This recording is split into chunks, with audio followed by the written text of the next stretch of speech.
Ya, kami Jokpro 2024 sepakat dan mendukung penuh sikap Presiden Jokowi yang meminta usul atau wacana penundaan pemilu itu dihentikan.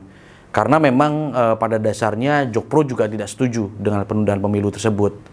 Dan rasanya saya perlu menegaskan ya bahwa amandemen konstitusi presiden 3 periode dengan perpanjangan masa jabatan presiden itu sangat berbeda sekali. Kalau perpanjangan masa jabatan presiden itu sama halnya dengan penundaan pemilu. Karena konsekuensi logis dari pemilu ditunda, ya masa jabatan presiden harus diperpanjang, mungkin 2-3 tahun. Kalau yang Jokpro dorong itu periodisasi jabatan presiden dalam pasal 7 Undang-Undang Dasar 45 yang diamandemen jadi dan sesudahnya dapat dipilih kembali untuk 2 kali. Sehingga hanya perlu mengubah satu kata saja dalam pasal 7 tersebut. Kami dengan tegas menegaskan bahwa penundaan pemilu itu tidak jelas ya.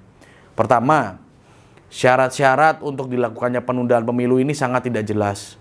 Dikatakan bahwa karena kondisi COVID, maka pemilu perlu ditunda.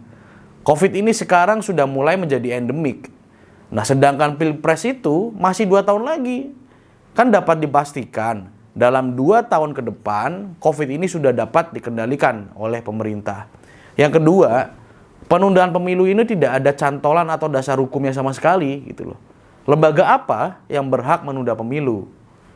Jokpro 2024 sejak awal mengusung gagasan menyatukan Jokowi dan Prabowo di Pilpres 2024 untuk menghindari polarisasi ekstrim, khususnya terjadinya from voting to violence atau tawuran nasional.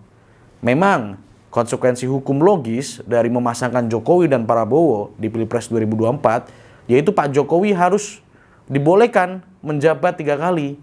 Sehingga Jokpro mendorong MPR untuk sesegera mungkin melakukan amandemen konstitusi mengenai periodisasi jabatan presiden yang semula 2 periode menjadi 3 periode.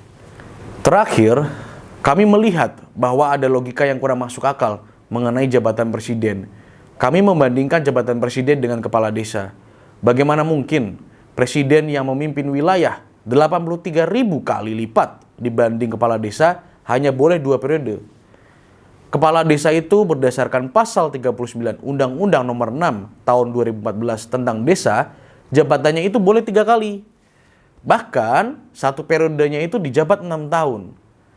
Jadi kepala desa yang memimpin wilayah jauh lebih kecil dibanding presiden boleh menjabat 18 tahun.